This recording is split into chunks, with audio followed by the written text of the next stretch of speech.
수타니파타 붓다의 말씀. 자, 입체위입니다.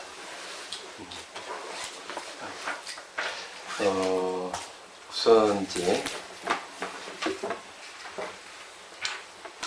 간단하게만 이야기, 나머지는 여러분들이 한번 읽어보시는 게 앞에는 그러면 좋겠다는 생각이. 수타니파타는 수타라는 말은 경이란 뜻이니까요.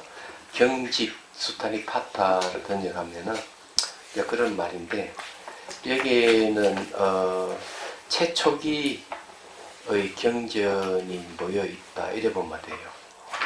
그러니까 법구경보다 더 오래된 게 수타니파타다, 이렇게 보시고, 그리고 이제 산문은 이제 산문보다 운문이 더 오래된 것이다.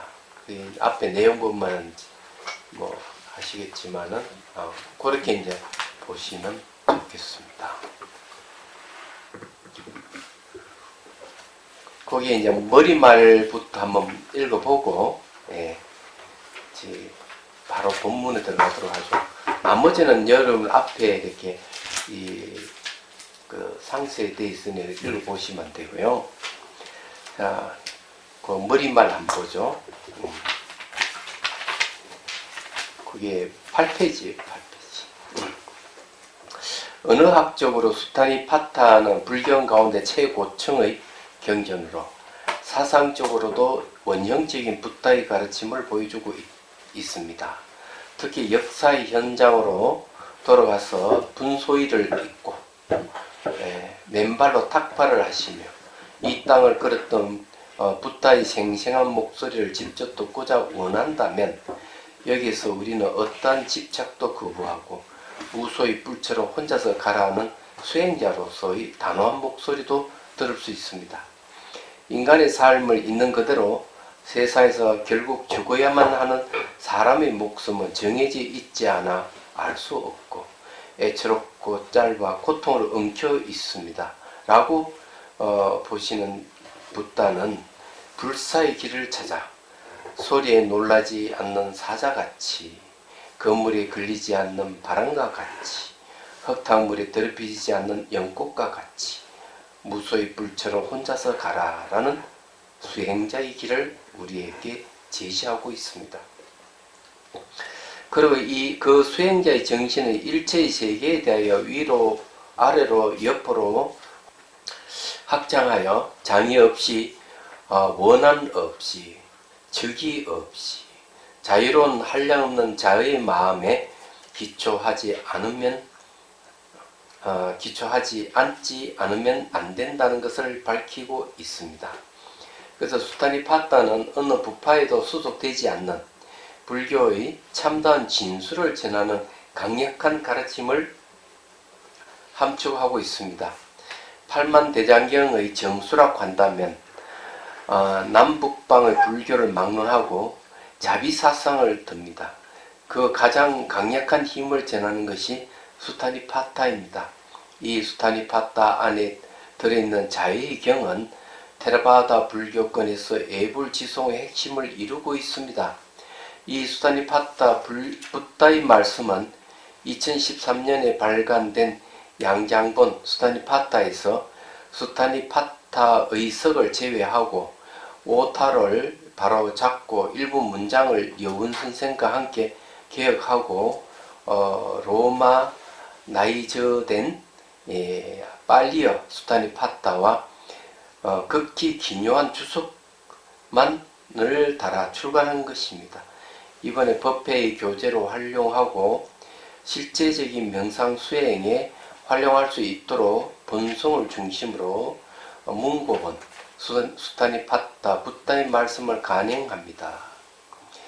이번에 이 책의 간행에 전적으로 출판비를 후원하신 초당제약의 이준용 상무님과 그동안 성전협회를 후원하신 해능스님, 유피라 교수님, 박성관 교수님, 김현수 이사님, 구석진 박사님께 깊은 감사를 드립니다.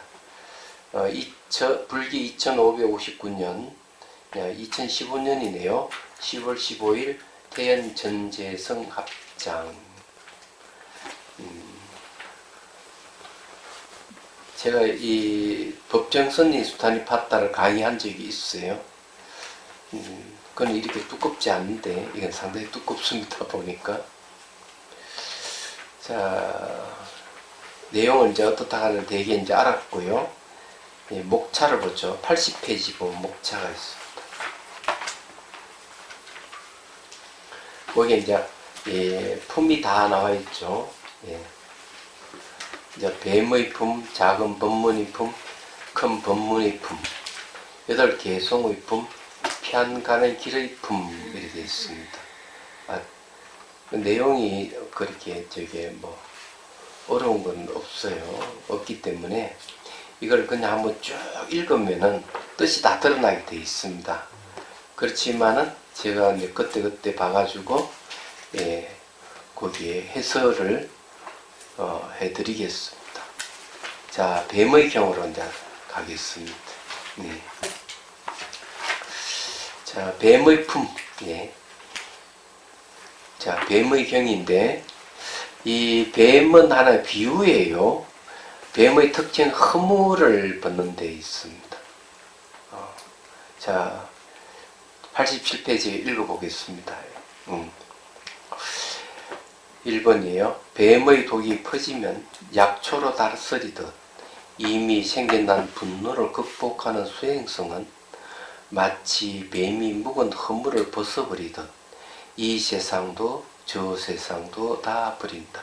이 사꾸사꾸로 되어 있는데 마치 우리나라의 그 시조와 비슷해요. 여기에는 이 시조와 비슷하다고 하는 건 세 번째 줄에 마치 뱀이 묵은 허물을 벗어버리듯 여기에 이제 하이라이트겠죠. 사실은요. 그래서 항상 반전이 있어요. 이게요. 마치 뱀이 묵은 허물을 벗어버리듯 이 세상도 저 세상도 다 버린다. 이 세상은 지금 살고 있는 세상, 저 세상은 내세를 얘기하죠. 그러니까 생사윤회에서 벗어났다. 우리는 태어나고 죽고 반복하는 게 너무 괴롭기 때문에 여기서 벗어나야 된다는 걸 얘기를 하고 있는 겁니다. 여기 이제 벗어나는데 있어서 바로 분노를 들고 있습니다. 아무리 화가 나는 일이 있더라도 화를 내면 안 돼요. 이게 아주 중요하다.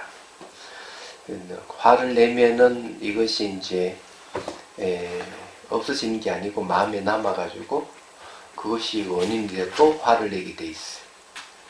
그래서 이게 화를 극복하는 수행자는 마치 뱀이 허물을 벗어버리듯이 분노의 허물을 벗어버려야 돼요. 이게 아주 중요해요.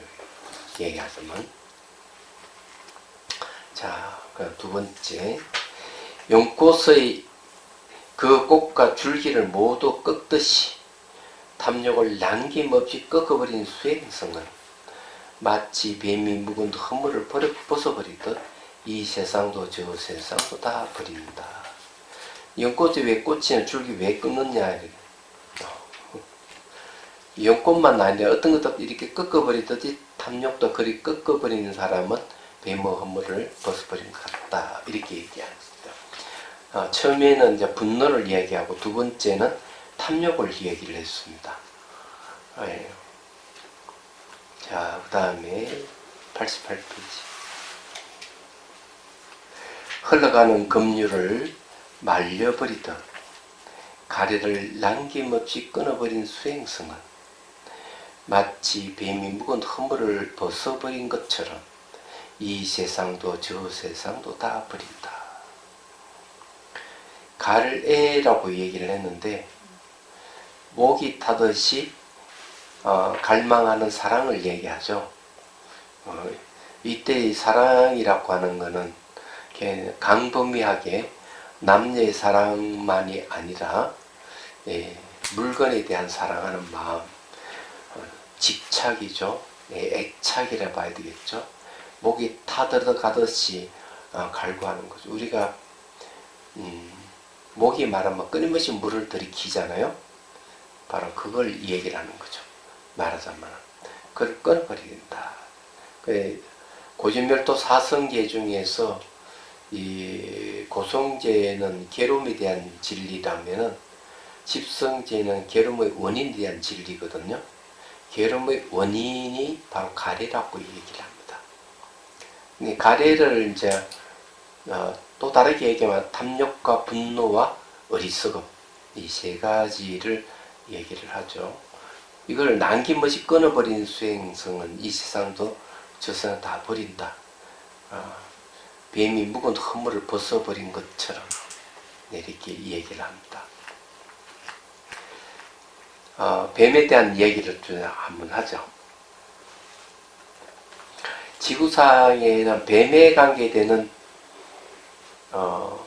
설하라 그럴까 신학이 꽤 많습니다. 굉장히 많아요. 왜 그러냐 이러면은 사람들이 뱀에 물린 죽는 경우 많기 때문에 그래요. 얘기하자면. 그래서 이 뱀에 대한 설화는 굉장히 많아요.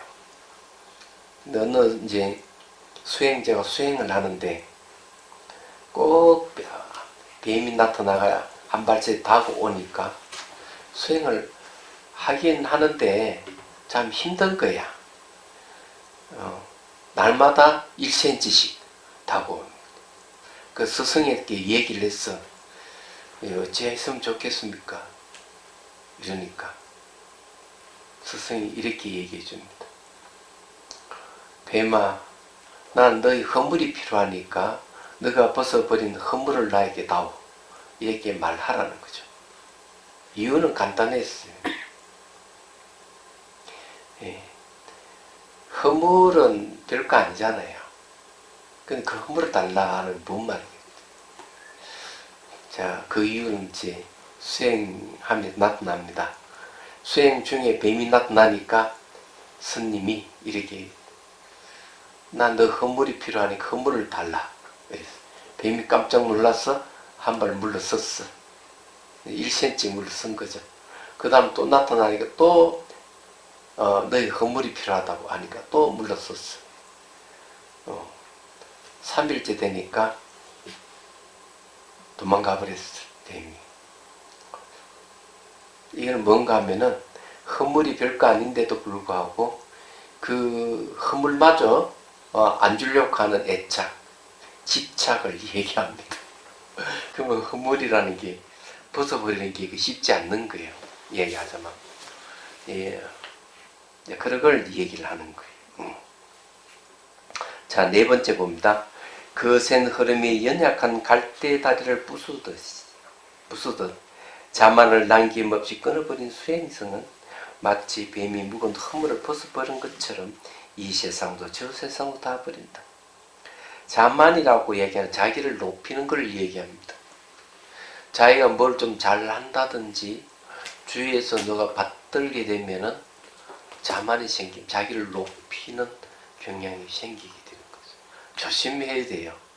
수행자 조심해야 되는 건 분노도 조심해야 되고 탐욕도 조심해야 되고 가래도 조심해야 되고 자만도 조심해야 된다.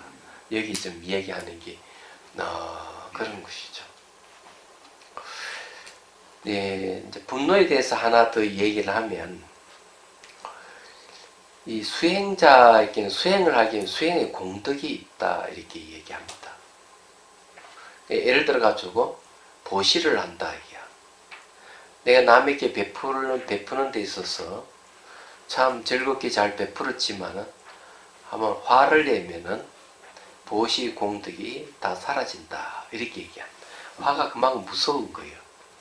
그럼 수행자의 공덕은 어떨까? 일반 사람은 그런데 수행한 사람의 공덕은 내가 화를 냈다. 수행자가 화를 냈는데도 수행자의 공덕이 사라지지 않는 경우가 있다. 얘기하자면 그건 이제 수행자의 공덕이에요.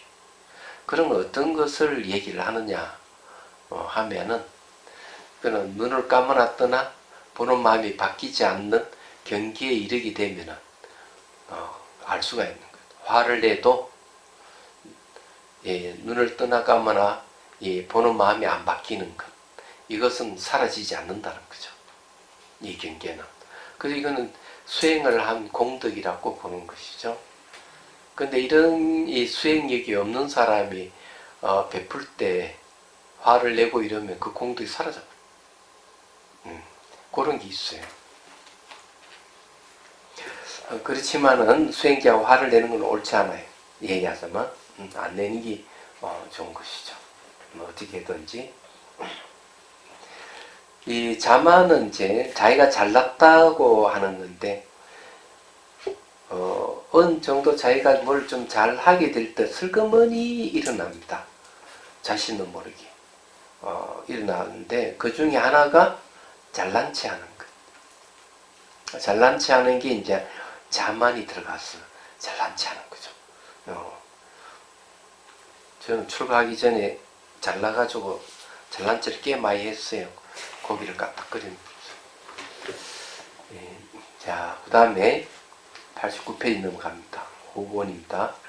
무화과 나무에서 꽃을 찾지 못하듯 존재 가운데 실체를 얻지 못하는 수행성은 마치 뱀이 묵은 허물을 벗어버리는 것처럼 이 세상도 저 세상도 다 버린다.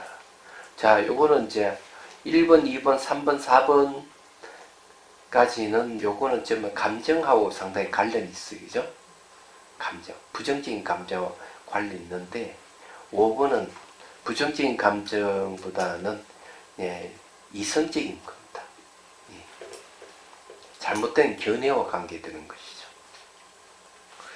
이 무화과 나무에는 꽃을 찾지 못하듯이 하는 멋진 비유를 들었어요. 존재 가운데 실체를 아무리 찾아도 찾을 수가 없어요. 이런 부분은 마치 뱀이 묵은 허물을 벗어버린 것처럼 이 세상 저 세상에도 다 버린다 이랬습니다. 얘기하자면. 자, 여기 이제 공통되는 이 세상도 저 세상 다 버린다. 그냥 버린다가 아니라 다 버린다. 이 말에도 우리가 주목해야 돼요. 화를 내면은 화나는 순간 앞을 봐도 화하고 좌를 봐도 화하고 우를 봐도 화하고 뒤쪽을 봐도 화하고 아래 위를 봐도 화밖에 없어요. 화가 전부예요. 탐욕이 일어나면은 앞에 안 보이고 탐욕만 있어요. 그게 전부예요. 가래가 일어나도 그게 전부고. 자만이 일어나면은 다른 것을 듣지를 않습니다. 남이 뭐라고 얘기를 안 들어요.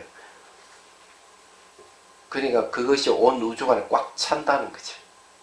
얘기하자면. 그러면은 탐욕과 분노와 가래와 자만을 버려버리면은 다 버리죠. 꽉 찬 게 없어버려요.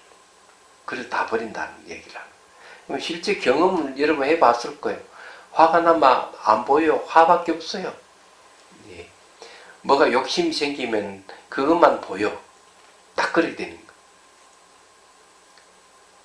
그러면 그렇기 때문에 여기에서 이제 이야기하는 건 그런 거예요. 탐욕이 일어나면 탐욕이 이 세상 전부고, 분노가 일어나면 분노가 자기 인생이 전부, 가래가 있는 가래가 자기 인생이 전부가 되는 거예요. 얘기하자면. 자만이 일어나면 자만이 자기 인생이 전부가 돼요. 그래서 이 세상 저 세상 다 버린다는 말을 쓰는 거예요. 얘기하자면. 실체를 얻지 못한다. 네. 멋진 말이에요. 아무리 찾아도 없어요. 얘기하자면. 그래서 이제 일어나고 사라짐을 봐야 돼요. 일어나고 사라짐을 계속 보게 되면은 이제 그것이 이제 실체 없음을 보게 하는 길이에요. 첫 번째 길이에요. 일어나고 사라짐. 뭐가 있다고 딱 생각되면은 거기에서 탐진치가 일어나요. 얘기하자. 뭐가 있다. 뭐가 있다고 하는 것을 전제로 해서 이 세상을 보게 되면은 좋은 것은 가지려고 하는 탐욕이 일어나. 그 좋은 것이 있다고 보이기 때문에. 싫은 것은 밀쳐내면서 분노를 일으키는 거예요. 화를 내고 이러는 거예요. 얘기하자면. 그것도 있다는 걸 근거로 하는 거예요. 그리고 이제 뭐가 있다고 했을 때 탐욕과 분노를 일으키게 하는 뭐가 있다 하는 건 이 자체를 자기가 주장하고 믿게 되는 이건 뭐냐 이거죠. 이걸 어리석음이라고 그래요. 그래서 어리석음에 의해서 무지해 가지고 탐욕과 분노가 일어나는 거. 얘기하자면은 그 탐욕과 분노의 이면에는 뭐가 있느냐? 어리석음이. 그래서 여러분들이 내가 화가 났다 이러면 어리석음이 있구나. 내 욕심이 생겼다 이러면 어리석음이 있구나. 이래 봐야 돼. 자만이나 가래도 탐욕과 분노의 그 범주에서 안 벗어나요. 얘기하죠. 그렇게 딱 보면 틀림없어요. 그래서 실체를 얻지 못한다 이러면은 탐진치가 안 일어난다는 거지. 실체가 없다 하는 걸 알면은 욕심 부릴 대상이 아무도 없는 거예요. 화낼 대상이 없는 거예요. 화낼 대상이 없기 때문에 내가 화를 낸다 하는 건 무의미하다는 걸 얘기해요. 이제 이런 걸 청전도론에도 얘기를 해요. 저 사람이 나를 화나게 했다가 저 사람을 화나게 한 사람을 분석해보라. 몸은 흙, 물, 불, 바람 4대로 이루어졌는데 정말 흙이라 하는 것이 화를 내게 하는 원인이냐, 물, 불, 바람도 화를 내게 하는 원인이냐, 수상행식을 또 따져봐요. 감수작용, 포장작용, 그 다음에 의지작용, 판단작용, 이것이 정말 화를 내는 원인인지 살펴보면 없어요. 얘기하죠. 만약 있다고 그런다면은 어떻게 되게? 지수화풍 4대니까 있다고만 이 화내게 하는 주체가 있다는 건데 4개가 되잖아요. 수상행식도 4개잖아요. 좀 8개의 자아가 있다고 보는 거지. 그런데 있을 수가 없는 거지. 그래서 하나하나 분석해보면 없다고 얘기해. 이 청전도론은 그 얘기를 하고 이제 분석을 잘 해야 돼요. 자, 그 다음에 6번째. 자, 안으로 성냄이 없고 그 때문에 세상의 존재와 비존재를 뛰어넘는 수행성은 마치 뱀이 묵은 허물을 벗어버리는 것처럼 이 세상도 저 세상도 다 버린다. 네. 자, 거기 주위에 보면은 주 6번에 보면 고래는 존재 있음 유는 영혼주의적인 것이고 비존재 무는 허무주의적인 것이다. 이랬어요. 그러니 있음과 없음을 얘기하는 거죠. 존재는 유, 있음을, 비존재를 없음을 얘기하는 거죠. 그래서 있음과 없음을 근거를 하게 되면은 영혼주의와 허무주의가 되는 거죠. 그럼 허무주의는 대개 유물론적인 겁니다. 그걸 뭘 얘기하면 죽으면 아무것도 남는 게 없다. 유물론적. 영혼주의는 뭔가 실체를 주장하는 것. 어떤 영혼 불멸의 신이라든지 자아를 주장하게 되면 그걸 영혼주의라고 그래요. 그런 것도 사실 존재하지 않아요. 그런 게 빠져버리면은 항상 뭐가 생겨? 윤리적인 비윤리적인 행위를 하게 돼요. 바른지 안 바른지 딱 보면 그 사람의 행위를 보면 알 수가 있어요. 얘기하자면 영혼주의는 나쁜 짓을 해도 자기는 죽지 않고 영원히 살기 때문에 일전제를 깔아요. 나쁜 짓 해도 자기는 갑으로 결과가 없다. 갑을 안 받는다. 이렇게 보는 거예요. 영원히 살기 때문에 안 죽으니까 영혼주의예요. 허무주의는 아니 죽으면 아무것도 남지 않는데 내가 나쁜 짓 좀 한들 무슨 상관이야. 이렇게 생각하는. 그래서 행동을 비윤리적인 행위를 하게 돼. 항상. 그래서 있음과 없음을 근거해서 수많은 견해가 생기는 거예요. 수많은 견해가 생겨가지고 그건 이제 삿된 견해죠. 그것으로서 자기를 삼고 살아가는 게 우리. 이것을 완전히 벗어버려야 됩니다. 그러면 생명이라고 하는 것은 있음도 아니고 없음도 아니에요. 왜냐 시간적으로 변하기 때문에 있다고는 틀린 거예요. 변하면서도 존속하기 때문에 없다고 해도 틀린 거예요. 태어나고 죽고 태어나고 죽고 반복하는 내용들을 보면 있음도 아니고 없음도 아니에요. 얘기하자면 이 세상 버리고 저 세상 다 버리는 건 아니지 마음 움직임을 멈춰버린 상태를 얘기해. 마음이 딱 움직이면 이 세상도 생기고 저 세상도 나타나는 거예요. 얘기하자면 견해라고 하는 것은 마음 움직임이에요. 그 중에 가장 독한 것이 있음과 없음을 근거하는 견해예요. 모든 건 여기에서 안 벗어나는 거예요. 남녀 간의 사랑부터 해서 가족관계라든지 일가 친척이라든지 회사부터 해가지고 모든 게는 사람들에게는 그 결속하는 뭐가 있긴 있는데 그 중에 가장 두려운 것이 뭐냐면은 그 결속한 내용이 있음과 없음을 근거로 해서 결속됐을 때 문제가 발생하는 거예요. 얘기야. 사이비가 생기고 그러니까 종말론을 내세워가지고 여러 명이 자살해버린다든지 뭐 이런 게 종종 나타난 이유가 얘기하는 그런 거죠. 그거는 이면이 뭔가 하면 자기 영원히 산다는 걸 근거로 해야 하는 거예요. 말하는 뭐. 그리고 자살해. 그리고 이제 비윤리적인 행위를 막 하고 또 나쁜 짓 하고도 철면피까지 그에 대해서 인식을 못해요. 이런 경우 너무 많아요. 얘기하자면. 그런 것이기 때문에 이게 굉장히 이제 존재, 비존재에 대한 얘기가 단순한 얘기는 아니다. 생명 그런 게 아닙니다. 상호 오존 관계 속에서 모든 생명이 존재하는데 있음도 아니고 없음도 아니에요. 얘기하자면. 실체가 없어요. 있다 하는 실체도 없고 없다 하는 실체도 없어요. 자, 그 다음에 넘어갑니다. 자, 모든 사유를 불살라 남김없이 안으로 잘 제거한 수행성은 마치 뱀이 묵은 허물을 벗어버리는 것처럼 이 세상도 저 세상 다 버린다. 자, 여기에 이제 모든 사유를 불살라 버렸다. 네.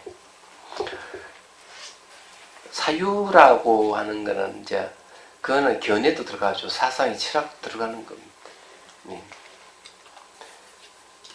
그래서 이게 이제 이 사유가 들어가면은 마음이 움직이는 거거든요. 깨달은 사람의 마음은 뭘 깨달았냐 하면은 마음이 움직임이 없음을 깨달았지. 네. 마음 움직임이 없다고 하는 것은 마음을 움직이게끔 하는 잘못된 견해가 없다는 거지. 그래서 이제 완전한 깨달음을 이제 대승기 신론에서는 그렇게 각심초기 신무초상 마음이 일어나는 걸 깨치고 보니까 마음 자체에는 원래 처음의 모습이 없더라 하는 마음의 움직임이 완전히 멈춰져 버린 거죠. 마음 자체는 그런 게 없다 이런 얘기. 자, 이건 주석을 한번 볼 필요가 있어요. 7번 주석. 사유에는 9가지가 있다. 첫째는 감각적 쾌락의 메인 사유. 두 번째, 분노의 메인 사유. 자, 이 사유라고 하는 말은요, 지속성을 가지고 있다는 걸 여러분 아셔야 돼요. 이 사유가 무서운 거예요. 감각적 쾌락에 대한 사유 같으면, 감각적 쾌락을 맛보면은, 그 다음 또 계속 그 감각적 쾌락을 맛보기 위해서 계속 생각을 하는 거예요. 대표적인 예가 청소년들이 클럽에 가가지고 실컷 놀고 유흥비가 떨어지잖아요. 그러면 감각적 쾌락을 위해서 도둑질을 계획을 하죠. 강도를 계획을 한다거나. 그게 전부 사유입니다. 감각 쾌락을 위한 사유죠. 자, 분노의 메인 사유는 뭔가 하면은 자기 견해에 맞지 않거나 내가 피해를 입었다 생각되거나 이러면 화가 나죠. 그냥 한번 화내고 끝나버리면 괜찮은데 자존심이 상한 것에 대한 것, 존심이 상했다 이러면 굉장히 오래가요. 계속 생각을 합니다. 분노에 대한 걸 계속 생각을 합니다. 그래가지고 나중에 우울증이 걸리고 그냥 자살해버리고 이러는 거야. 생각이 사유가 그 사람을 죽인 거지. 사실은. 그래서 이 무서운 거예요, 이게. 자, 세 번째, 폭력의 메인 사유. 네. 폭력의 메인 사유. 폭력이 뭔가 뭐 습관성이라 하는 게 무서운 거예요. 한 번 상대를 폭행을 했다 이러면 또 하고 싶은 마음 또 생기는 거예요. 그래서 이 학생들이 공부를 하다가 그런 경험 있는 학생들은 선생님 말씀 안 들려요. 오늘 어느 놈을 잡아서 오늘 폭행을 할까 이 생각도 나는 거예요. 얘기하죠. 그게 습관화되면 안 된다 얘기죠. 그게 문제예요. 그래서 이게 폭력이 된 사유. 매였다 하는 말이 그런 거예요. 사유라고 하는 건 지속성이 있기 때문에, 그리고 그것이 뭘 갖다 주는가 하면은 습관성을 가져오기 때문에 매인다는 말을 쓰는 거예요. 이게. 자, 네 번째, 친지의 매인 사유.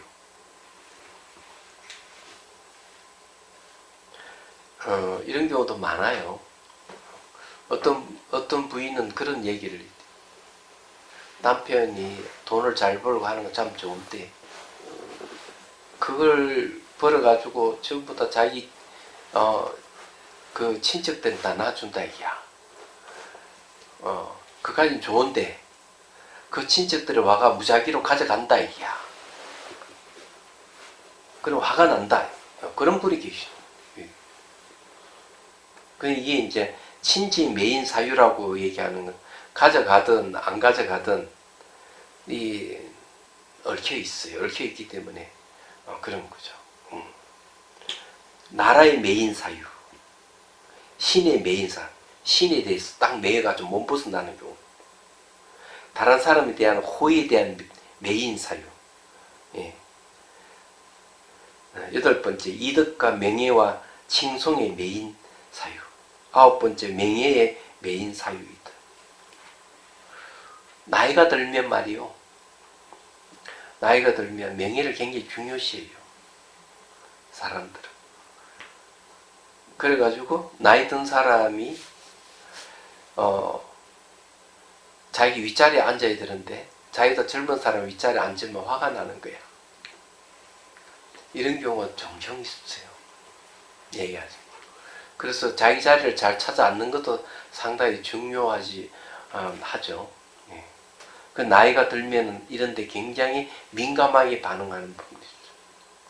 근데 이걸 놓아버려야 돼요. 이제 메인 것을 놓아버리니까 움켜쥐는 것을 놓아버리는 얘기는 대염처경에 나옵니다. 대염처경이 뭐라고 해요? 일어나고 사라지는 현상을 보게 되면은 잡고 있는 것, 붙들고 있는 것을 놓아버린다. 이렇게. 일어나고 사라지는 건 왜 그럴까? 일어나고 사라지는 것은 잡을 수 없다는 거예요. 그것이 친척이든, 가족이든, 명예든, 여기에서 얘기하는 남에 대한 호의든, 상관없어. 나라든, 친지든, 폭력이든, 어쩐 무엇이든지 붙들고 놓아버려. 딱 그렇게 일어나고 사라짐을 봐요. 일어나고 사라짐을 보라 그러면 안 보는 사람 많아요. 왜 안 볼까? 이유는 간단해요. 그냥 시잘데기 없다. 일어나고 사라지면 뭐가 중요하냐 이게야. 너무 평범하다 이게. 심오한 것 이걸 추구하고 또는 현상이 메인 사람들 안 봐요. 그런데 일어나고 사라지는 건 자기부터 해가지고 온 우주가 모든 건 일어나고 사라진 여기서 벗어나는 아는 것도 없어요. 우주를 갖다 우주를 얘기할 때는 성주 개공을 얘기한다고. 이루어졌다가 머물렀다가 파괴했다가 사라져버린 거예요. 그 성주 개공 공에서 끝나는 게 다시 성주 개공 또 가는 계속 순환적으로. 예, 다른 건 없어요. 아무것도 없다 또 요즘 과학적으로 빅뱅이 촥 일어나가지고 성주 개로 가죠. 그거 다 사라졌다가 또 빡 하고 폭발하면 또 이루어지고 이러는 거지. 빅뱅이 일어나는 거지. 그럼 우리 중생은 어디서 사는가 하면은 성주, 주겁에 사는, 겁이라 하는 우주 시간을 내긴 거기에 머무르는 거지. 이 반복하는 거죠. 사람은 생로병사예요. 그럼 이걸 줄이면 어디 되느냐? 성주계공을 줄이면은 성주계공, 공은 멸이 이루어졌다가 멸한다. 생멸이에요. 원래는 생주이멸도 있어요. 네, 생주이멸을 줄이면 생주멸이라 그래요. 생주멸을 줄이면은 생멸이 돼요. 우리말로 하면 일어나고 사라짐이에요. 성주계공도 줄이면 성주계예요. 성주공이에요. 그는 이것 줄이면 생겼다가 사라지는 거. 성공을 얘기하죠. 생로병사도 마찬가지예요. 줄이면 생사가 되는 거예요. 그래서 이 세계에는 생겼다 사라졌다 하는데 벗어나니 아무것도 없는, 이걸 봐야만 진실을 보는 거예요. 이걸 안 보니까 계속 붙들고 못 놓는 거예요. 얘기하죠. 그런 게 있는 거죠. 그래서 여기서 얘기를 하고 싶은 얘기는 그런 붙들고 있는 걸 놓아버리려면 일어나고 사라짐을 보라. 그걸 볼 때 이제 다양한 이제 그 이해가 생기죠. 지혜가 생겨요. 생기고 사라지는 거 보니까 소유할 수 있는 게 아무것도 없구나. 이것만 있는 게 아닙니다. 소유할 수 없는 그 자리는 생겨도 생긴 자리가 없고 자치가 없고 사라진 자치가 없음을 또 보게 돼요. 그 자리에 보면은 진짜 아무것도 없다는 걸 알게 돼요. 그래서 마음이 멈추게 되는 거예요. 얘기하자. 그런데 이제 한 발 더 나아가면 생기고 사라진 그 자체가 생멸이 없어요. 매 순간 생겨도 자치가 없고 매 순간 사라져도 자치가 없어요. 그래 모든 현상이 있지만 현상 그 자체가 원래 부동이고 본래적이야. 현상을 없애서 그런 게 아니라는 거. 이건 좀 더 심오한 것이. 이런 이해가 계속 생기게 되죠. 그래서 모든 사유를 불살라라 하는데 사유는 반복하는 것이기 때문에 이 반복한단 말이에요. 그렇기 때문에 이것이 단발성이 아니다. 그걸 빨리 알아야 돼요. 자, 그 다음에 8번째 넘어갑니다. 치닫지도 않고 뒤처지지도 않아. 모든 희론을 뛰어넘은 수행성은 마치 뱀의 묵은 허물을 벗어버린 것처럼 이 세상도 저 세상도 다 버린다. 치닫지도 않고 뒤처지도 않는다. 자, 희론이란 말은 희롱할 희자 쓰죠. 논할 논자 쓰는데 서로 이제 논의하는 걸 희롱한다 하듯 그런 뜻이거든. 다른 말로 하면은 시잘데기 없는 것을 가지고 마치 그냥 피태로 올라가면서 논의하는 걸 얘기하는. 그게 말꼬리 잡는 거죠. 요즘은. 그럼 내용은 대개 어떤 거를 얘기하는가? 가지치는 걸 얘기해요. 한 가지 살을 붙들고 그게 또 가지치고 계속 가지치고 끝날지를 안 한 거예요. 그건 다 희론이라고 그래요. 자, 여기에도 이제 치닫지도 않고 뒤처지지도 않는다는 것에 대한 주석이 있습니다. 8번 보죠. 치닫는 것은 영혼주의 때문이고 뒤처지는 것은 허무주의 때문이다. 희론은 망상을 의미하며 그 발생 과정과 다른 것 같다. 눈과 형상을 조건으로 시각의식이 생겨난다. 이 세 가지 만남이 접촉이다.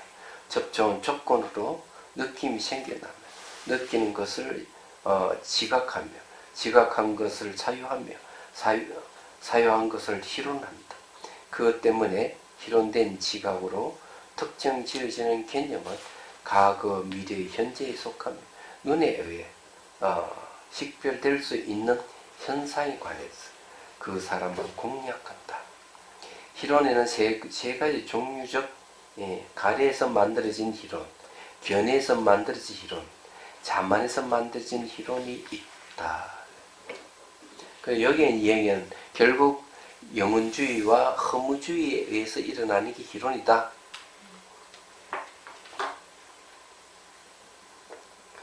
이러는 거고요. 여기에 이제 얘기하는 심리가 일어나는 과정을 설명했어요.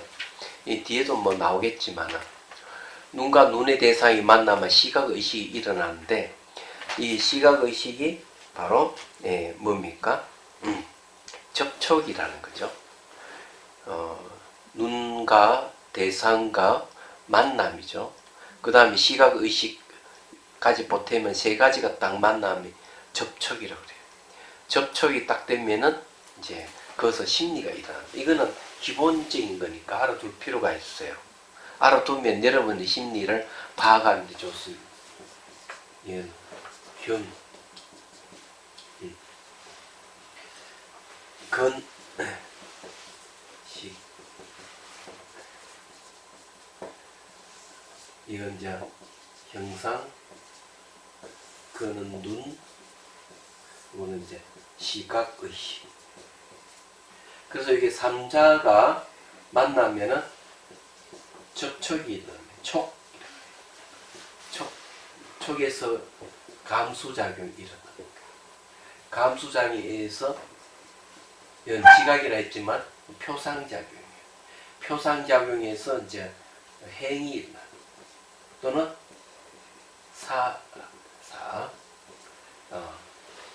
그 다음에 이제 식이 일어나요. 요거는 접촉이고요. 요거는 이제 느낌이죠. 감각. 요거는 이제 이미지입니다. 근데 요거는 지각이라고 본 적이 있어요. 요거는 이제 사유라고 했는데 요건 의지작용입니다. 의지작용.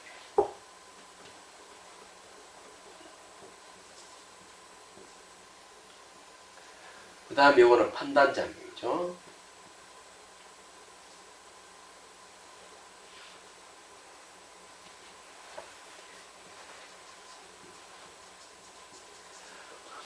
이렇게 이제 오는 거예요. 판단작용에서 다시 또 병을 만나고 근을 만난대. 감각기관을 만나죠. 이 삼자가 또 만나면 또 이제 이 접촉이 일어나고 되는 거예요. 얘기하자면 그래서 계속 이렇게 심리가 끊임없이 일어난 이유가 삼자의 접촉에 의해서 일어난다는 걸 얘기를 해요.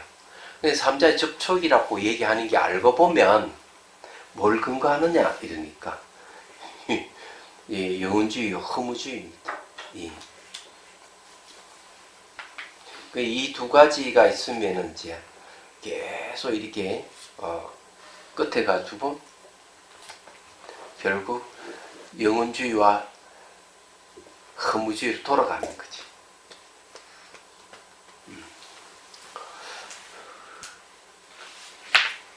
자, 또 넘어갑니다.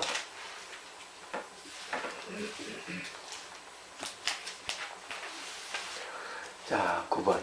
치닫지도 않고 뒤처지지도 않아. 세상에서 일체가 흠한 것임을 안 수행성은 마치 뱀이 묵은 허물을 벗어버린 것처럼 이 세상도 저 세상도 다 버린다. 자, 여기서 중요한 말은 이 세상에서 일체가 허망한다. 일체가 허망하다. 일체가 허망하다 하는 말은 왜 하는가? 변한다.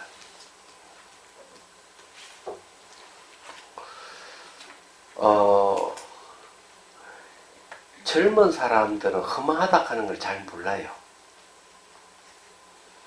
세파를 겪어가 이리 집어치고 저리 집어치고 겪으면서 허망하다 하는 걸 이제 알게 된 사람.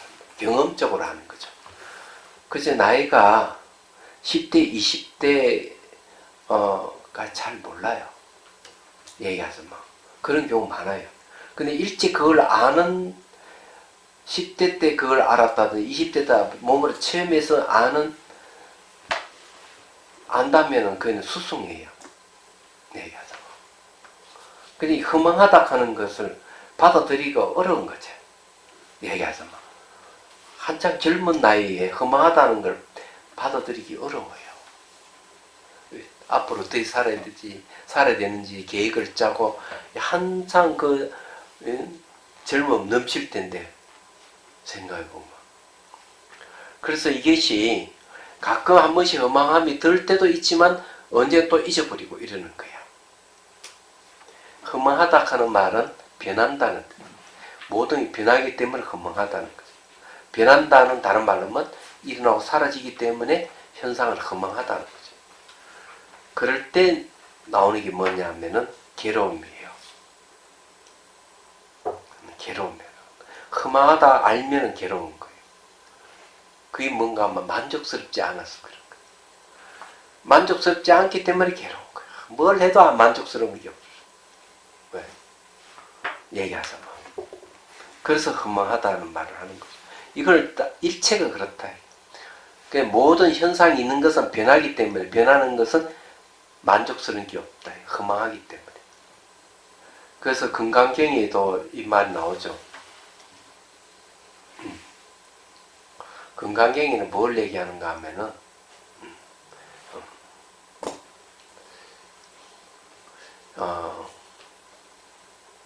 보자. 건강에는 개송이 여러 가지가 있는데 일체유의법, 연몽안보형 여러 영연선도 있지만 그 개송이 뭐예요?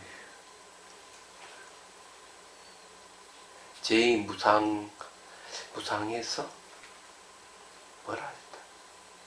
그 개송이 왜 이렇게 안 떠오르냐?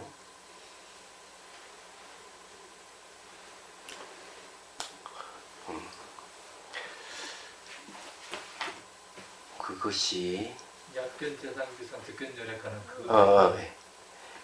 그 앞에 거 뭐더라? 제일 앞에 구절이 딱 허망하다 딱 나옵니다. 예.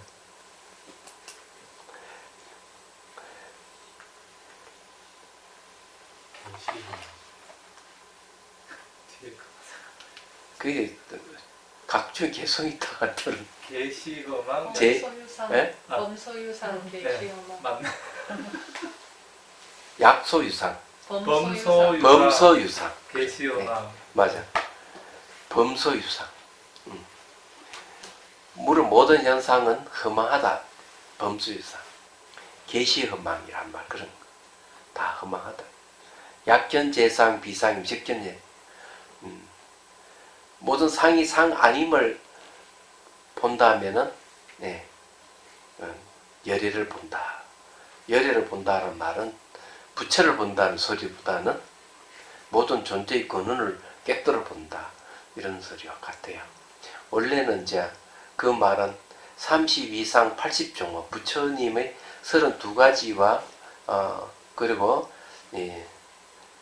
80가지 되는 아주 훌륭한 이 모습 이런 것은 다 허망하다. 그거는 붓다가 아니다. 이 상이 상 아님을 보야만 진짜 붓다를 보는 것이다. 이런 뜻이거든요. 여기도 그런 자 10번 보겠습니다. 치닫지도 않고 뒤처지지도 않아. 그러니까 영혼주의와 허무주의에서 벗어났다는 거죠. 일체가 허망임을 알고 욕망을 버린 수행성은 마치 뱀이 묵은 허물을 벗어버린 것처럼 이 세상도 저 세상도 다 버린다. 자, 여기서 욕망을 버릴 수 있는 건 무엇 때문에 욕망을 버릴 수가 있느냐? 일체가 허망하다고 알기 때문에 욕망을 버린다는 뜻이. 이걸 지혜라고 하는 거예요. 얘기하자면. 그래서 여기에 이제 허망하다 하는 건 일어나고 사라짐을 봐야만 허망을 봐요.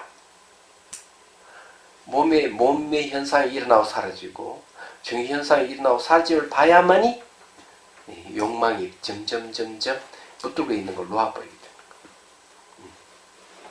그럼 굉장히 간단해요. 이 수행도 굉장히 간단하고 붓다의 가르침은 굉장히 간단 명료해요.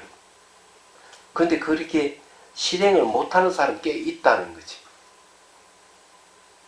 일어나고 사라짐을 잘 봐라고 그렇게 얘기를 했는데 엉뚱한 소리를 하는 사람이 있어요. 그저께도 전화 받았으니까. 내가 이 코칭 해줄 때는 이렇게 생각으로 가면 안 되고 일어나고 사라짐 보라고. 근데 1년도 넘었어요. 그거예요. 그런데 사유 속에 생각 속에 빠져가지고 못 벗어나는 거예요. 그래서 또 전화와 또 엉뚱한 얘기를 또 하는 거예요. 복장 터지게. 그렇게 얘기를 해도. 그러니까 이제 곤란하다. 그래서 이게 일체가 허망하다가 안 알라 그러면은 일어나고 사라짐을 봐야 돼요. 자, 11번째. 치닫지도 않고 뒤처지지도 않아. 일체가 흠앙임을 알고 탐욕을 버린 수행성은 마치 뱀이 묵은 허물을 버리는 것처럼 이 세상은 저 세상도 다 버린다. 자, 여기에서 이제 욕망을 버리는 거하고 탐욕을 버리는 거하고는 조금 이제 다른. 욕망은 뭘 추구하는 마음을 얘기하는 거예요. 추구하는 마음이 있다는 건 얘기를 하는 거고, 바라는 마음이 있는 거죠. 얘기하자면. 근데 이래 바라는 마음이 허망하다 하는 거 알면은 바라는 마음이 사라진다는 거죠.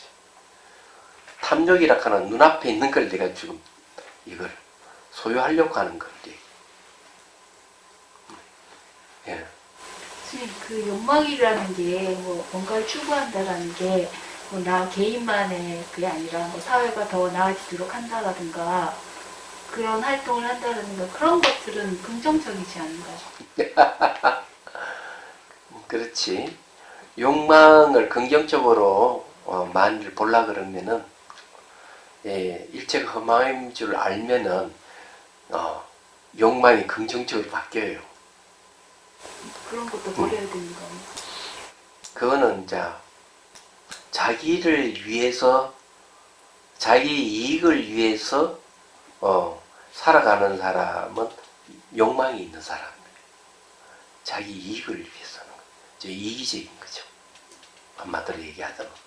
그런데 이 일체가 험한 줄 알고 욕망을 버리는 사람들 살아가는 행태는 자기를 이익을 추구하는 게 아니라 남의 이익을 추구하는 사람들이 얘기하자면 그게 긍정적인 거죠. 그 욕망이라는 말을 안 쓰는 거죠.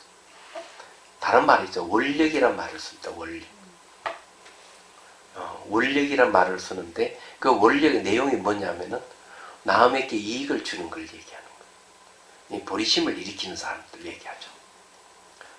근데 그거 전혀 다른 거예요. 이거 욕망하고는. 대개 우리는 욕망을 갖고 살았죠. 그게 문제 되는데 그렇다는 거죠. 그 다음에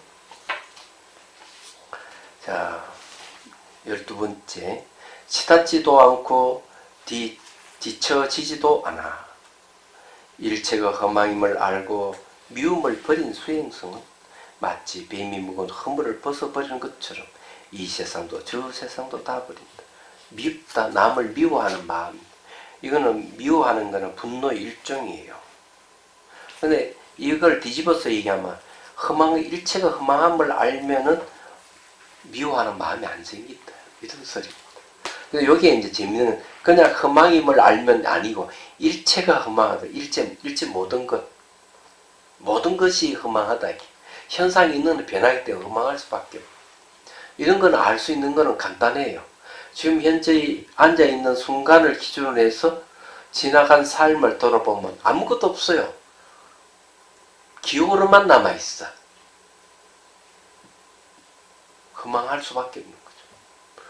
그것이 자기의 뭐 직업이라든지 명예라든지 재산이라든지 다 같은 거예요. 허망해요. 얘기하자면. 그렇기 때문에 이제 이 얘기를 하는 거죠. 일체가 허망한 줄 알면은 무엇을 버리게 된다? 여기에 욕망을 버리고 탐욕을 버리고 미움을 버리게 된다 이죠. 참 대단한. 이거는 우리는 일체가 허망하다만 알지. 허망하다 하는 게 탐욕에 대입을 하고 욕망에 대입을 하고 미움에 대입을 해봐라 이게. 그러면 뱀이 허물을 다 벗어버리게 된다. 멋지잖아요. 대단하다 이렇게 봅니다. 자, 그러면은 탐욕과 미움과 욕망은 감정의 영역에 속해 있어요. 마음. 그럼 이성의 영역에 속해 있는 것은 효과가 있을까 없을까? 효과가 있다 이것도. 자, 94페이지. 치닫지도 않고 뒤처지지도 않아. 일체가 흠앙임을 알고 어리석음을 버린 수행자는 마치 뱀이 묵은 허물을 벗어버리는 것처럼 이 세상도 저 세상도 다 버린다. 자, 여기에서 얘기하는 어리석음이 무지를 얘기하는 거예요. 이성적인 것이죠. 일체가 흠앙인 줄 안다는 지혜를 얘기하는데 그렇게 알기만 해도 어리석음이 없어지는 거예요. 무지라고 얘기하는 것은 깜깜한 걸, 아무것도 모르는 걸 깜깜한 걸, 환하지 못한 걸. 지혜가 있으면 머리가 환해요. 예, 마치 불이 온 것 같이. 그렇게 된단 말이에요. 자, 그 줄을, 14번 보고 줄을 얘기해야 되겠네요. 자, 14번을 보세요. 어떤 잠재적인 경향도 지니지 않고 악하고 불건전한 뿌리를 뽑아버린 수행성은 마치 뱀이 묵은 허물을 벗어버린 것처럼 이 세상도 저 세상도 다 버린다. 자, 그 14주에 보면 즐거움을 느끼면 탐욕의 잠재적 경향이 따르고 괴로움을 느끼는 분노의 잠재적 경향이 따르고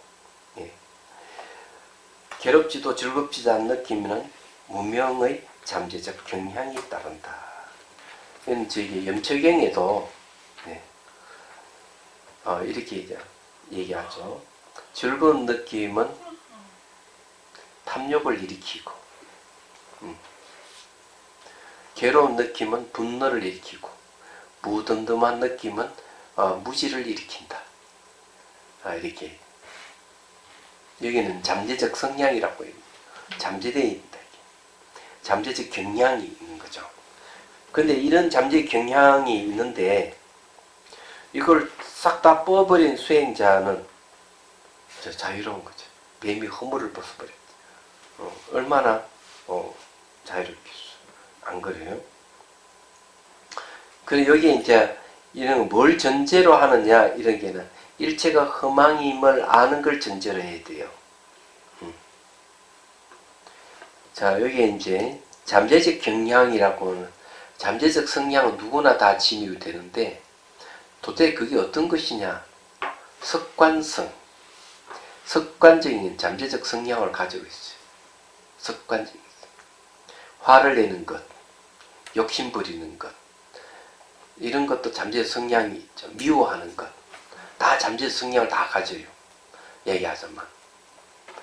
그리고 어리석음도 잠재적 성향으로 남아있다. 그래서 이런 걸 뽑아버려야 돼요. 자, 그러면 요즘 말로 하면은 술 마시는 것, 담배 피우는 것, 점점 잠재적 성향을 갖고 있어요.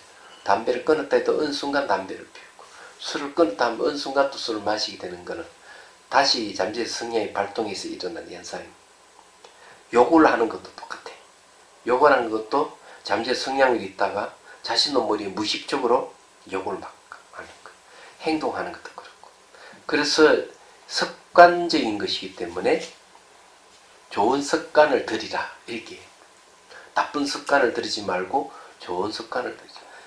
심리학에서도 뭘 얘기하는가 하면은 나쁜 습관은 좋은 습관을 들여가 그 위를 덮어버리라 이렇게 얘기해요. 그런 것 중에 하나를 예를 들어서 얘기하면 술 좋아하는 사람 있잖아요. 이걸 이 나쁜 습관을 고치려고 하려면은 차를 마시는 습관을 바꾸면 돼요. 비슷하지만은 다산 선생이 얘기했듯이 술을 마시는 국민은 나라가 망하고 차를 마시는 국민은 나라가 흥한다. 이렇게 얘기하죠. 그 말은 이유가 있는 거지. 술은 정신을 흐리게 하는데 차는 의식을 깨우는 역할을 하거든.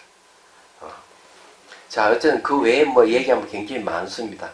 그래서 이 잠재적 성향이라고 하는 거는 우리 누구에게 다 가지고 있어요. 저도 잠재적 성향 중에 어떤 게 있는가 하면은 바둑 두는 것.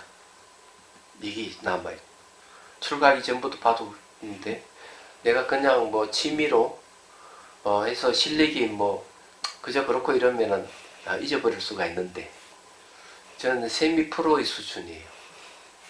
프로에 거의 가까워요. 그렇기 때문에 이 습이 얼만큼 깊이 들은지 알 수가 있네. 그러니까 문득문득 바둑두고 싶은 마음이 한 번씩 일어난다. 그게 잠재적 성향이죠. 그럼 자, 그 다음에 이제 봅시다. 여기 이제 악하고 불건전한 뿌리를 뽑아버린 수행자. 뿌리를 뽑다 하는 게, 뿌리란 말은 잠재적 성향하고 연관되어 있는, 잠재적인 성향, 경향이라고 하는 건 뿌리를 얘기하는 거거든. 그래서, 자, 그 다음에 15번 넘어갑니다. 이 세상으로 되돌아올 원인들이 되는 어떤 고뇌도 생겨나지 않게 하는 수행성은 마치 뱀이 묵은 허물을 벗어버리는 것처럼 이 세상도 저 세상도 버린다. 자, 고뇌도 생겨나지 않게 하는 수행성은, 고뇌가 생기지 않는 거라. 이때 고뇌는 뭐겠어요? 욕망과 탐욕과 미움과 어리석음은 전부 고뇌에 속하죠. 그러니까 일체가 허망한 줄 아는 지혜가 생긴 사람은 고뇌가 생겨나지 않게 한다. 그렇게 이제 보시면, 괴롭다 하는 거는, 고뇌는 괴로운 건데, 뇌자가 들어가는 거는, 뇌하는 거는 번뇌할 때 뇌이거든요. 뇌하는 거는 이제 뭘 얘기를 하는가 하면은, 이거는 이제 마음이 시끄러운 걸 얘기를 하는 건데, 화가 났다 이러면은 이 화가 잠재됨에서 나타난 현상이 뭐냐면은 한입니다. 한이 설이 있다. 뭐 한하는 게 분노가 잠재돼서 나타나는 게 한이에요. 잠재적 성향이죠. 네. 그러나 한이 있는 사람들은 말을 할 때 똑바로 얘기 안 해요. 상대가 무슨 말 하면 비비 꼬아가지고 상대의 복장을 뒤집어 놓는 거예요. 청기구리 같이. 그러니까 얘기하면 그렇게 잘 이렇게 응대를 해가지고 서로 부드럽게 넘어가는 법이 없어. 항상 긁어 넘어가는 이게 있는 거예요. 그래 이게 문제가 되는 거예요. 그게 뭔가 하면은 뇌라고 해요. 뇌가 번뇌할 때 뇌가 있는 사람은 말을 곱게 안 합니다. 항상 속을 뒤집어 놓는 게 있는 거예요. 그게 잠재 성향하고 관계가 있어요. 그냥 고뇌하는 거는 괴로움이 있는 거죠. 속으로 이렇게 그 삼키고 있는 거. 뱉어내지 못하고 삼키게 내면 고뇌가 됩니다. 이걸 생겨나지 않게 하려면은 일체가 허망인 줄 알아야 된다. 자, 16번째. 존재에 속박되는 원인으로 작용하는 어떤 욕망의 숲도 생기지 않게 하는 수행성은 마치 뱀이 묵은 허물을 벗어버린 것처럼 이 세상도 저 세상 다 버린다. 자, 욕망의 숲이라고 했어요. 욕망을 어떻게 버린다? 일체가 허망하다 하는 거 알면은 욕망을 버린다. 이렇게 얘기를 하고 있잖아요. 그런데 욕망의 숲이라는 말을 쓰고 있어요. 얘기하자면. 자, 속박되는 원인으로 작용하는 게 뭐냐. 자기 속박을 가져오는 거는 욕망인데, 욕망이 숲이 되어버리면 골치 아픈 거야. 욕망이 나무 한 그루 정도만 그냥 톱으로 잘라버리면 한 번에 무너뜨릴 수가 있는데, 숲으로 된 건 자리가 굉장히 어렵습니다. 얘기하죠. 뭐 숲이잖아요. 그래서 이제 욕망을 이 사람들은 수행을 갖다가 끊임없이 해야 되면서 일제가 허망하다 하면 날마다 봐야 돼. 날마다 일어나고 사라짐을 보는 수행을 얘가 습이 들어야 돼. 그래야만 욕망의 숲이 안 자라게 되는 거야. 선생님, 그냥 보통 사람들이 그냥 일체가 다 허망하다라고 생각을 하면, 저 같은 경우에는 여기서 뭐 뒤처진다라고 표현했는데 허무주의로 가기 쉽지 않습니까? 욕망이라 갈구하는 마음이잖아. 갈구하는 마음은 어디서 오겠어요? 딱 두 가지에서 오는 거지. 영혼주의와 허무주의에서 오는 거예요. 얘기하죠. 뭐. 앞에서 그 견해가 갖고 있는 사람 끊임없이 욕망을 추구하는 거예요. 그러면서 이제 비윤리적인 행위도 막 튀어나오고 그 속에서. 이걸 욕망을 버려야 되는 거예요. 그 욕망을 버리고 삶을 바꿔야 되는 거예요. 욕망의 삶을 살지 말고 원력의 삶을 살도록 그래요. 그걸 아는 사람은 욕망을 버려버리고 욕망에 빠져있는 사람을 도와주는 인도자가 돼야 돼. 그게 중요한 거지. 끊임이 추구하는 것, 근데 아직 젊다는 거지. 젊어서 그런 거예요. 제가 보기에는. 뭐 할 게 많고, 가지고 싶은 거 많고, 이런 게 뭔가 꽉 차 있는 거죠. 근데 그런 것이 이제 이 괴로움으로 탁 터지지 않아서 다행이라고 생각해. 괴로움으로 탁 터져버리면은 이제 그때부터 삶이 바뀌는 거예요. 얘기하죠. 그것이 이제 지혜로 바뀌면 좋지만 지혜가 없는 사람은 고뇌에 빠져 완전히 하락기로 가는 거예요. 삶이 완전히 뭐라 그럴까? 세상 재미가 없는 거야. 한마디로 얘기하면 즐거움이라 하면 다 사라져버리고 뭐든지 다 불평불만만 가득 차게 돼. 그런 지혜가 있는 사람은 그런 고뇌가 딱 오면은 괴로움이 딱 오면은 바로 이게 좀 두고 놓아버리려고 하죠. 얘기하죠. 그런 그 욕망을 계속 긍정적인 감정으로 생각하니까 그런 거예요. 긍정적인 감정으로 생각하면 안 돼. 추구하는 마음이 있다. 가래와 비슷한 성격을 가지고. 자, 17번 갑니다. 96페이지예요. 자, 우리가 공부를 몇 시까지 하지? 8시 반? 네. 벌써 8시가 지났습니다.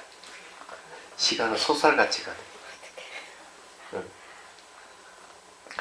자, 5가지 장애를 버리고 동요 없이 의욕을 넘어 화살을 뽑아버린 수행성은 마치 뱀이 묵은 허물을 벗어버리는 것처럼 이 세상도 저 세상도 다 버린다. 자, 5가지 장애라 하는 것은 이 감각적인 욕망이 들어가고 쾌락이 들어갑니다. 자, 봅시다. 이 5가지 장애는 17주에 보면 나옵니다. 감각적인 쾌락의 욕망, 분노, 해태는 이제 게으름이죠. 해태와 혼침, 흥분과 해한, 매사의 의심을 말한다. 그러니까 이게 이제 그 욕망, 분노, 그 다음에 마음이 이제 그 깔아넣은 혼침은 깔아넣은 걸 얘기합니다. 예. 흥분이 희한이가 들뜨는 걸 이야기하는 거예요. 그 다음에 의심, 이렇게 5가지. 예. 그러니까 탐욕과 분노와 마음이 뜨는 것과 깔아넣은 것, 의심. 이 5가지. 여기 5가지 장애를 얘기하는 거예요. 사기꾼이 사람을 홀릴 때 가장 많이 쓰는 건 뭘까? 마음을 들뜨게 하는 거예요. 마음이 들뜨면은 전혀 판단을 못해. 올바른 판단을 못하게 됩니다. 그럼 마음이 들뜨는 뒷면에 뭐가 있을까? 강력한 탐욕이 발동하는 거지. 욕심을 일으키는 거죠. 욕망을 일으키는 거예요. 그러면 마음이 막 들떠가지고 그 말에 홀딱 넘어가서 그냥 사기를 당하는 거지. 그 다음에 또 한 가지는 뭔가 두려움을 주는 거예요. 공포를 심어버려. 공포를 심어버리면 마음이 막 들떠가지고 그만 판단을 잃어버리는 거예요. 그렇게 해서는 지금도 그대로 통용이 돼요. 보이스피싱이 그 대표적인 예입니다. 네, 공포를 조장하는 거죠. 그리고 이제 일부 종교에서 이 방법을 쓴 거죠. 공포심을 조장하는 방법을 사용하는. 사이비 종교는 당연히 공포심을 조장하죠. 그래서 안 믿으면 꼭 죽을 것 같이 이렇게 얘기를 하는 거죠. 그럼 뒤집어지는 거예요. 그래서 이제 뭐가 필요한? 지혜가 필요해요. 지혜가. 그게 동요 없다는 말이 그런 거죠. 5가지 장애를 버리면은 마음이 동요가 없는 거죠. 얘기하자면. 그 다음 의욕도 없어지는 거죠. 자, 화살을 뽑아버린 수행자 있어요. 화살이 뭐냐 하는 문제가 있어요. 화살. 화살에 대한 것은 초기경전의 전유경에 보면은 화살의 비유의 경, 전유경. 말론과 붓다라는 청년이 출가를 해가 수행하다가 의심이 생겼어요. 이 세상은 영원한가 영원하지 않는가, 이 세상은 끝이 있나 끝이 없는가, 이걸 이제 뭔가 영혼은 하나가 하나가 아닌가, 붓다는 사후에 뭐 존속하는가 존속하지 않는가, 이런 등등 거의 한 14가지 정도인가 생각을. 오늘 내가 부처님을 칭견하고 물어보고 대답해주면 계속 내가 출가 생활을 하고, 대답해주지 않으면 나는 속대해야 되겠다 생각하고 부처님께 가서 물어요. 이 세상에 영원한가 영원하지 않는가, 끝이 있나 없나 해가지고 쭉 질문하는 거예요. 그러니까 부처님 듣다 쓸데없는 소리라고 이러시죠. 얘기하자면. 그래, 꾸드람을 한번 주니까 어린 마음이 울어버려요. 우니까 이제 얘기를 해주는 거예요. 전쟁터에 나와가지고 병사가 화살을 맞았다 하자. 근데 그 동료병이 군인이 와가지고 화살을 뽑으려고 하니까 뽑지 말아라. 뽑지 말아라. 적군이 산 화살인지 아군이 쏜 화살인지 우선 밝혀야 되고, 쏜 사람이 남자인지 여자인지 밝혀야 되고, 깃털은 뭘로 이루어지고 화살 때는 뭘로 이루어지고 화살촉은 뭐로 이루어졌는지를 알기 전에 뽑지 말아라. 이렇게 한다면은 어디 되겠느냐 이게. 그 사람 죽지 않느냐. 중요한 거는 뭐냐, 화살부터 뽑고 난 뒤에 그런 걸 알아도 문제 없지만, 화살을 뽑기 전에 그렇게 논의하다가는 그냥 죽는다 이게. 이 도화살의 비유예요. 이 말론고 푸타가 이제 그에게도 울음을 그치지만은 그에 시사하는 바가 있죠. 얘기하자면 그 화살이 뭐냐는 거죠.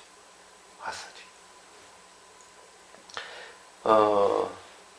여러 가지 이제 뭐 얘기할 수가 있지만, 그 도화살은 생명을 죽게 하는 것이기 때문에 어리석음으로 보는 말이죠. 어리석음. 예. 탐욕과 분노는 병을 일으키게 하는 거죠. 어리석음, 죽음을 가져오게 하는 게 어리석음이에요. 이 도화살은 바로 어리석음이라 보는 거죠.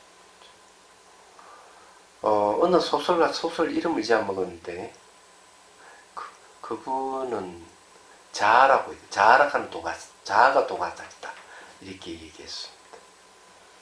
보르헤스라는 사람이구나. 보르헤스라는 사람은 유명한 소설가죠. 세계의 지성인에게 영향을 많이 끼친 사람입니다. 이 사람은 그 도화살의 비유를 들어서 자아락하는 도화살을 뽑아버려야 된다. 이렇게. 이분은 말년에 장님이 돼요. 눈을 못 뜨게 되죠. 그러면서 이제 강단에서 강의를. 그러면서 이렇게 얘기합니다. 내가 불교를 몰랐다면은 내가 장님 됐을 때 낙담했을 것이다. 이렇게 얘기합니다. 자, 그 다음에 이제 봅시다. 자, 도화살에 대한, 자, 다니아에 대한 이야기입니다. 18번 다니아의 경입니다. 나는 이미 밥도 지었고 우유도 짜놓았고 마이 강변에서 가족과 함께 살고 있고 내 움막은 지붕이 덮이고 불이 켜져 있으니 하늘이여 비를 뿌리려거든 뿌리소서. 자, 이게 이제 거기 주위에 보면 세종께서 사파티시에 계실 때 소치는 다니아는 마이 강변 언덕에 살고 있었다. 마이강 겐지서 강 북쪽에 있고 겐지서 강으로 유입된다. 이렇게 됐네요. 그러니까 소치는 사람이구나. 목동이네요. 예. 자, 세종. 분노하지 않아 마음의 항무지가 사라졌고, 예. 마이 강변에서 하룻밤을 지내면서 내 윤막은 열리고 나의 불은 꺼져버렸으니 하늘이여 비를 뿌리려거든 뿌리소서. 자, 이 불은 무슨 불이겠어요? 예. 번뇌의 불이죠. 예. 번뇌의 불이 꺼졌다. 그 열반을 얘기합니다. 열반은 뭘 얘기하는가? 모든 번뇌의 불이 꺼진 상태를 얘기해요. 그래서 마음의 움직임이 멈춘 상태죠. 그걸 열반. 그 자리는 생로병사가 없어요. 그러나 다른 말로 불사 죽지 않는다. 이렇게 번역을 합니다. 상당히 대비가 되죠, 그죠? 예. 이 다니아 내용이 다니아는 이제 여기에서 얘기하는 게 뭘 얘기하고 있느냐 하면은 밥도 지었고 우유도 짜 놓았고 마이강의 가족과 함께 살고 있고 이런 말을 했죠. 그런데 부처님은 분노하지 않아서 마음의 항무지가 사라졌고 마의 강변의 하룻밤을 지내면서 이렇게 했죠. 이 내용을 보면은 다니아가 얘기하는 건 자기 풍족함, 삶에 대해서 별로 어려움이 없는 그런 상태죠. 그런데 부처님은 바로 정신적인 걸 얘기하는 거죠. 번뇌가 없다는 얘기죠. 그래서 이제 이 얘기를 하는 거예요. 상당히 이제 내용이 다릅니다. 자, 20번 다니아 내용 보죠. 새파리들이나 모기들이 없고 소들은 강 늪에 우거진 풀 위를 건너며 비가 와도 견뎌낼 것이니 하늘이여 비를 뿌리려거든 뿌리소서. 이제 거의 대비해서 이제 세존은 이렇게 세존이란 말은 세상에서 가장 존귀하신 분 이런 건데, 그러면 세상은 몇 소로 나누는 거? 세 소로 나눕니다. 세상은 욕망의 세상, 우리 살고 있는 오욕락에 있는 욕망의 세상을 얘기해요. 그건 욕계라 그래요. 그 다음에 이제 욕망이 다 사라지고 물질을 청정한 세계가 있어요. 색계가 있어요. 색계에는 청계가 18개나 돼요. 네, 욕계는 6개밖에 없는데, 그 다음에 무색계는 정신만 있는 세계, 물질도 없고 정신만 있는 세계. 청계는 몇 개가 되느냐? 4개가 돼요. 그래서 이 총 28개의 세계가 욕계, 색계, 무색계로 나누는 거예요. 우리가 살고 있는 욕망의 세계, 오욕락이 있는 세계에 사는 거 얘기하죠. 이런 세계에서 가장 존귀하신 분, 가장 높으신 분이 누구냐 이러면은 부처님이다 해서 세존이란 말. 세상에서 가장 존귀하신 분 이런. 자, 그 다음에 이제 봅시다. 내 떼목은 이미 잘 엮어져 있고 거센 흐름을 이기고 건너 피안이 이르렀으니 이제는 더 뗏목이 소용없으니 하늘에 비를 뿌리려거든 뿌리소서. 이 내용은 어디 나옵니까? 이것도 금강경에 나오죠. 금강에도 이 얘기 나오는데, 자, 여기에 이제 뗏목은 뭐고 거센 흐름은 뭐고 피안은 뭐냐 하는 거죠. 뗏목은 방편이에요. 방편인데 거센 흐름은 바로 생사의 를 얘기합니다. 삶과 죽음의 강, 강물이라 해야 되나? 또는 바닷물. 그러면 그 생사의 강을 건넌 떼목은 뭐냐? 대개 이제 반야용선이라고 하는 말을 쓸 때는 지혜가 되겠죠. 그렇지만 그냥 그러니까 계정의 삼학이라고 보면 돼요. 삼학의 배를 타고 걷는다. 이래 보시면 돼요. 피하는 생사가 없는 것. 그냥 불사 죽지 않는 곳을 피안이라고 얘기해요. 떼목은 방편이라고 하는 것은 뭐냐면은 내가 건넜으면은 버린다. 소용이 없다. 하는 거. 떼목은 놔둔다. 강변에 두의하면 다른 사람도 그걸 타고 건널 거 아니에요? 떼목은 방편이 지나지 않는데. 그러면 방편은 어느 때까지 방편이 소용되느냐 하는 게 있어요. 방편이 깨달음에 이르기 직전까지 방편이 필요해요. 그래서 깨달음을 얻을 때는 일념상응해서 깨달음이 일어난다. 일념이라 하는 한 생각이죠. 두 생각도 아니고 세 생각도 아니고 한 생각이 이제 뭐하고 상응하느냐 하는 거죠. 한 생각이 서로 딱 응한다. 바로 존재의 근원, 마음의 본성과 서로가 딱 만나게 되면 한 생각이 딱 만나게 됩니다. 뭐와 무엇이 만나느냐? 관찰하는 마음과 관찰하는 대상이 이 존재의 근원 공성, 이게 둘이 일념이 서로가 딱 만나게 되면 깨달음니다. 그때는 방편이 없어요. 일념 상자리는 방편이 없다. 상응하는 건 서로가 응한다. 주객이 사라진다는 거죠. 네, 이런 뜻도 있을 거 아니에요. 그래서 이제 깨달음 직전까지 갈 때는 방편도라고 하고, 이제 깨닫는 그 순간의 일념은 무간도라고 그러고, 무간도. 사이가 없는 길. 그 다음에 깨달음이에요. 예. 나누자면 그렇게 나누십니다. 그 여기에서 이 얘기는 이제 떼목이라 하는 말은 그런 뜻이에요.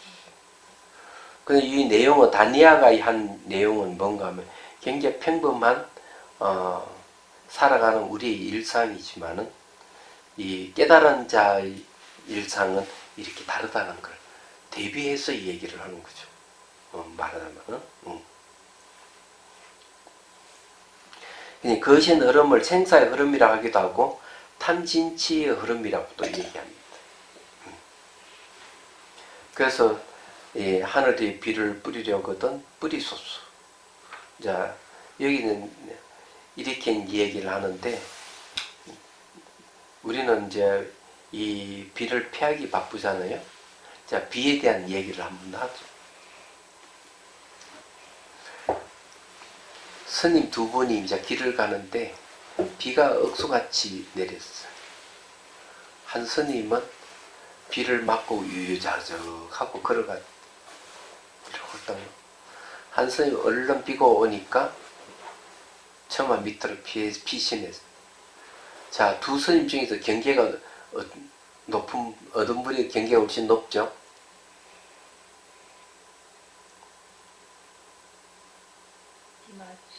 예? 처마 밑으로 피해야죠.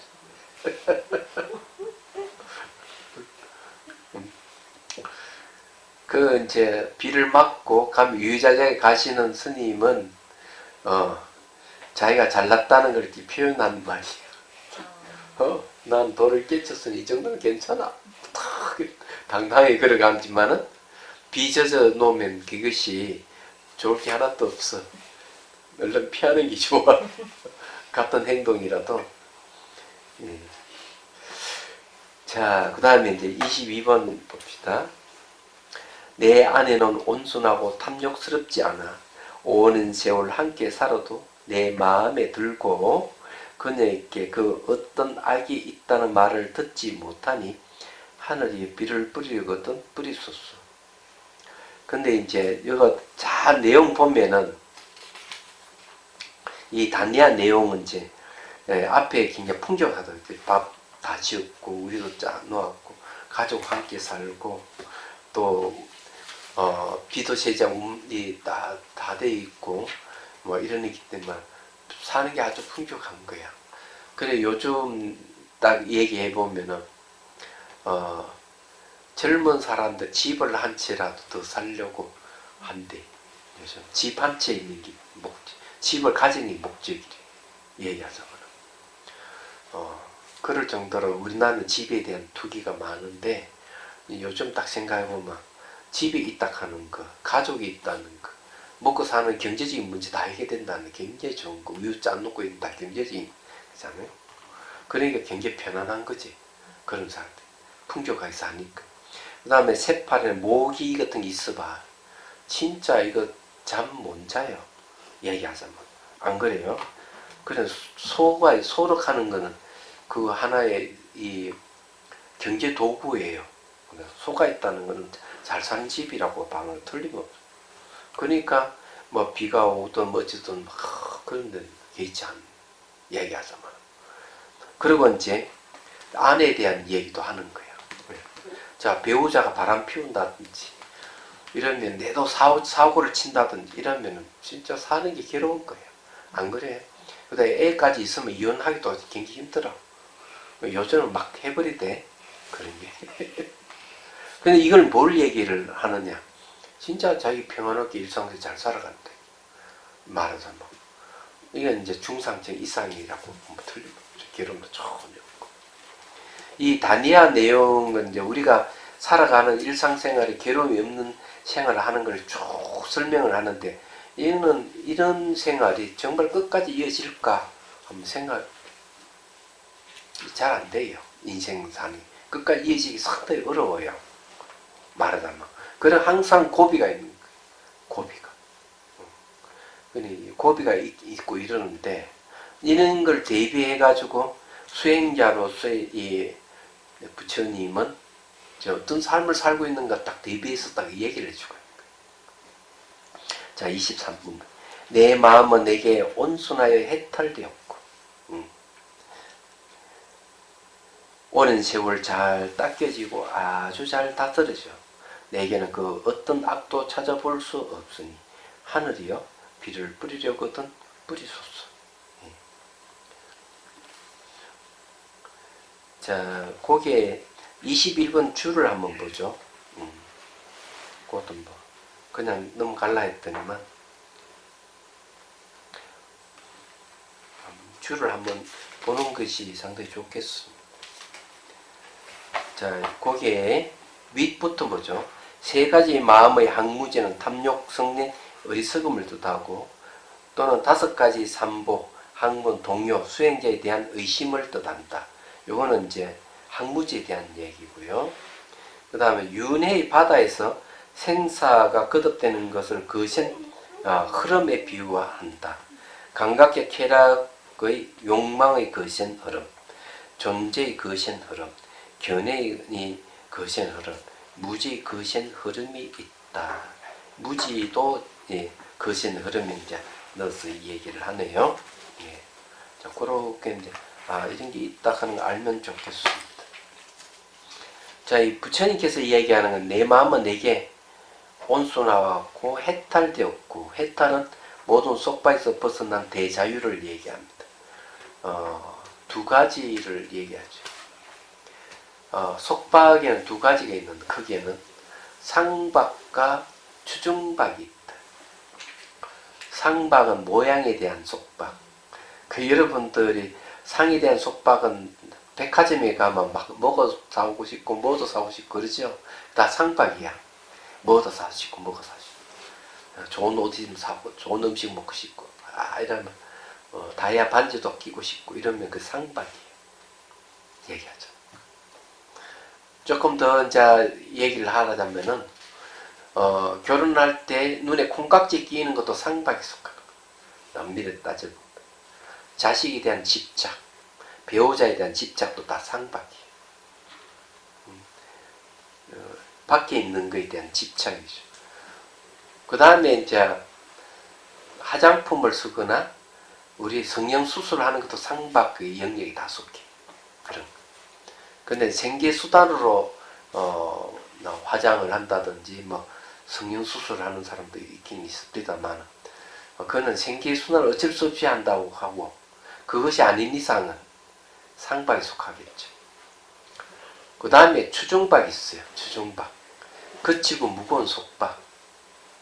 거치고 무거운 속박이 뭐냐면은 과거 인연을 얘기합니다. 친구, 친척, 지나간 인연에 대한 집착을 얘기하는 거예요. 그걸 거칠고 무거운 속박이라고 얘기해요. 거칠고 무거운 속박이. 그 추중박이라. 그래서 안으로 이 추중박과 바깥에 있는 상박, 이 두 가지 다 벗어나야만이 진정한 해탈이죠. 얘기하죠. 자, 어쨌든 이제 얘기하자면 이제 그런 얘기예요. 해탈을 얘기를 하자니까 그리고 오랜 세월 잘 닦여지고 아주 잘 다스려져 하는 거는 수행은 뭐냐면은 한 번에 해결되는 게 아니라 지속적으로 수행을 해야 된다는 걸 얘기를 하는 거예요. 지속적으로. 얘기하자면 그래야만 이 문제 해결된다. 수행은 반복하는 걸 얘기하는 거예요. 그럼 왜 그렇게 반복하느냐? 한 번에 딱 끝내면 좋은데 우리가 살아온 세월 동안 탐진치로 묻혀서 산 세월 너무 많기 때문에 태어나고 죽고 반복하면 수많은 세월을 겪어서 그런 습이 있기 때문에 그게 한 번에 끊어지질 않아요. 그래서 수행도 좀 오래 해야 된다. 자, 질문 받겠습니다. 요까지만 하고. 좀 많이 했네.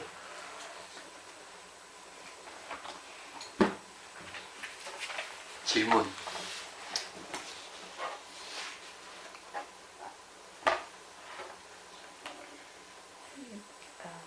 속박 중에 추종박이라고 예? 속박 중에 네. 속박 예. 예. 그래서 추종박이라고 거칠고 무겁고 과거의 인연이라고 했잖아요. 예. 과거의 인연이라는 그러니까 거는 거칠고 무거운 속박 과거 인연. 예. 그렇다면 그게 현생 말고도 전생 인연까지 전생에 그것까지도 모두 포함된 내가 알 수 없는 예, 그것 다 예. 전생까지 뭐 얘기해도 다 연결돼 있으니까. 예.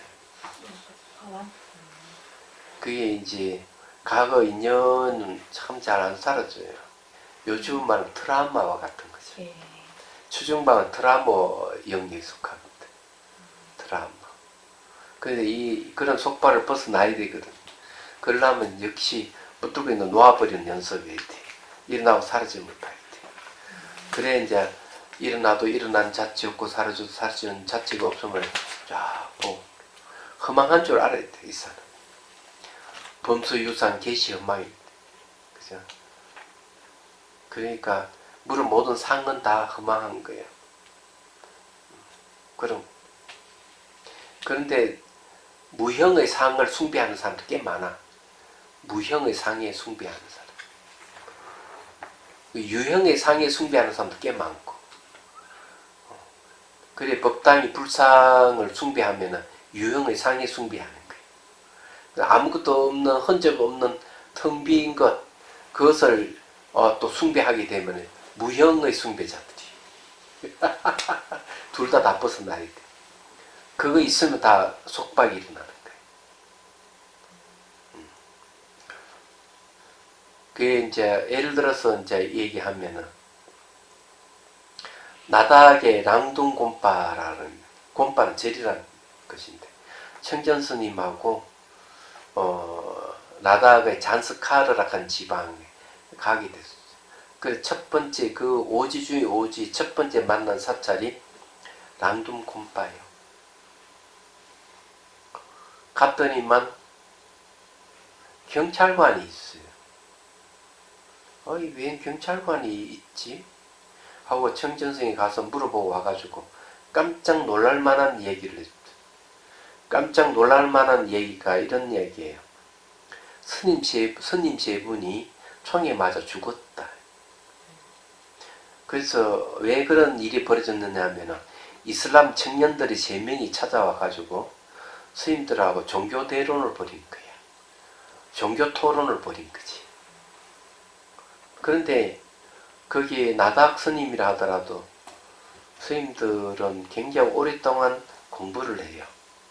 어릴 때부터 경론을 외우고 토론을 이렇게 해가 체인이라 해가지고 토론으로 늘 공부를 하는 스님이나 겉모습은 깨재재하게 보이지만 학식이 굉장히 높아요.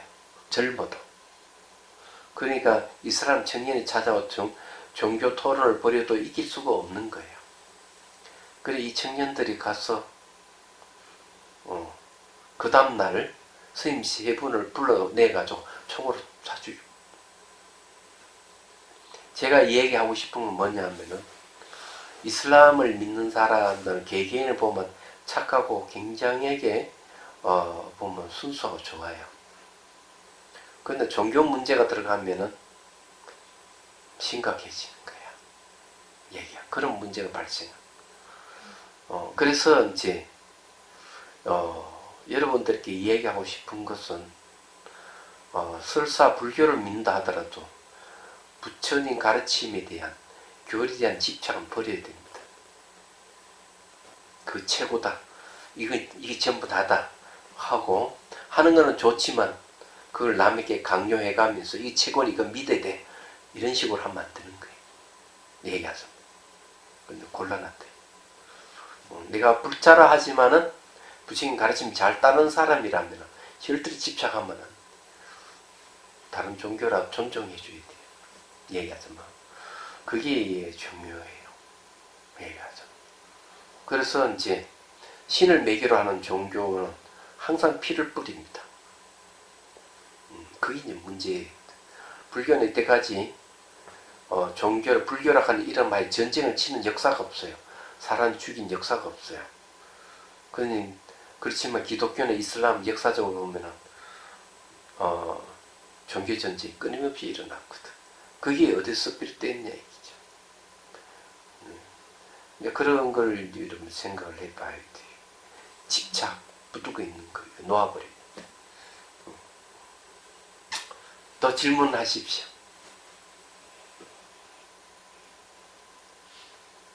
없어요? 자, 그러면은 여기에서 마치도록 하겠습니다.